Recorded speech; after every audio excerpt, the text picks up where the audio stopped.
Hey guys, it's Melinda. How are you? Today is day 43, which means that it's also day 1 of week 4 of Food Lovers for Life. At the risk of sounding like a broken record, I'm not happy. Ugh, I'm so annoyed with myself. Let me make it clear I love the program. Let me make it clear I'm following it at about 80%, but I want to follow it at 100%, and I think that the 20% that I'm lacking is the reason why I'm feeling like I'm sort of at a standstill. Now, yesterday was day 42, which is 21 days after the 21-day metabolism makeover. I haven't really stepped on the scale, and I haven't really assessed any measurements or improvements or whatnot, because I just don't feel confident about it. I'm afraid of doing that to see a negative. And the actual truth is that I did hop on the scale for about 2 seconds this morning on my way out. And I think that my fears are valid. I think that either I've stayed exactly the same, or there's a possibility I might have even gained 2 pounds. I don't know. I was wearing clothes. I had already had my morning snack. The situations were different than when I actually weighed in the first time, or even after the 21-day metabolism makeover. But I sort of feel like I'm at a standstill, and I know that it's all my fault. I know it is. I know I'm not being too diligent with my portion sizes. I'm also sneaking in an alcoholic drink here and there with my husband, with my boyfriend, or with my friends this past weekend. And those are hard things for me to deal with. The fact that I'm not strong enough to do this.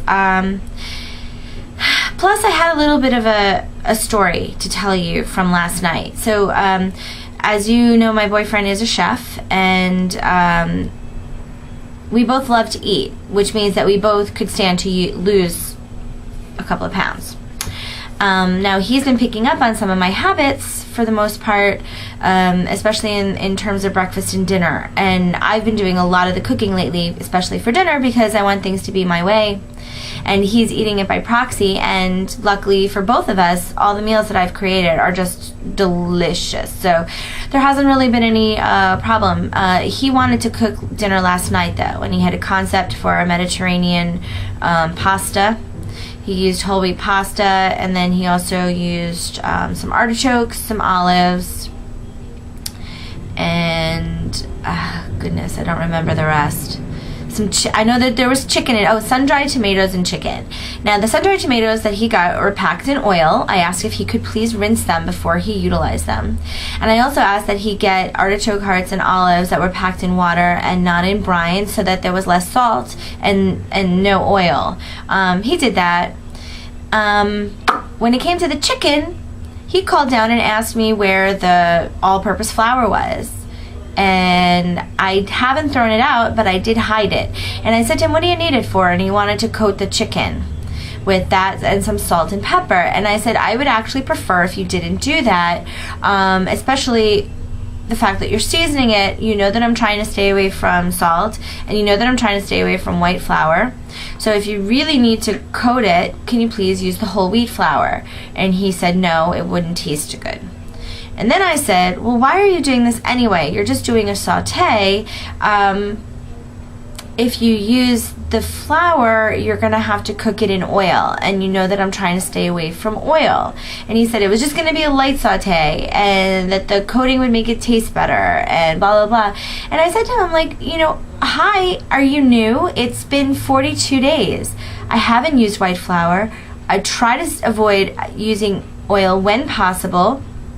And I'm definitely limiting the amount of oil in my day, and I'm definitely limiting the amount of extra sodium that I'm putting in my day. So, you've already made concessions to modify this to fit my new lifestyle. Why are you bringing things back in that you know did not work?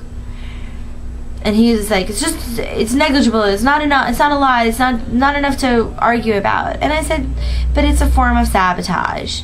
It is. He knows what I need. He's doing it deliberately against what I need.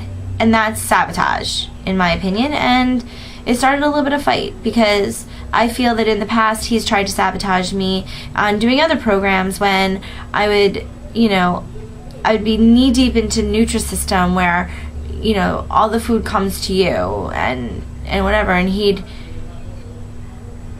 want to go out to dinner, or he'd want to, have a dessert, or and he would offer it to me like he had no idea what I was doing. He'd be like, hey, why don't we go out to dinner tonight? Or, hey, I got this cake, you want a piece? And I'm like, hello, I can't do this. And so anyway, I finally had a conversation with him about that last night. He denied it vehemently. He actually got very upset with me for even considering that he would sabotage me, and he wound up saying something that maybe I'm being oversensitive, but it hurt me. And what he said is that it is in his best interest that I follow my program, because if this doesn't work out for me this time, it'll only make his life hell listening to me about it. I know he was a little worked up because we talked about this for a while, and deep down inside I know he's probably right. I've probably been really annoying in regard to dieting and complaining about my weight and crying over all of my issues regarding weight. But it still hurt me. I mean, am I crazy? Does that sound nasty? I mean, I forgive him for it. I know it was in the heat of the moment. It wasn't something that he deliberately said to hurt me, and it wasn't something, it was just flew out of his mouth. But I always think that stuff really shows your inner feelings. So anyway, that was my day yesterday. On a good story, I started my day with a 3-mile walk. I actually think it was a little bit more. I think it might have been about 4 miles. Tony and I threw on our sneakers and we walked to town up a big hill, and we got he got a smoothie at the health drink store, and I got a juice. I got beet, carrot, spinach, and apple with a whey protein shot. And I got a smaller one so that the calories weren't astronomical, and it actually turned out that was a good meal. So that was my breakfast. I'd had a snack before we left, and then when I came home I made a nice brunch about 2 hours later. So I started my day with exercise. I ended it with agita. So I guess that's my story for today. Sorry I've been absent. It's just been a busy weekend, and I'm a little sad about my progress or lack thereof. But it's a new week, and I'm gonna go for it again this week. And today's a boost day, so that's always a plus. All right, guys. Hope you have a good day, and I'll be back tomorrow, and I'll have a good story to tell you, I promise. Bye.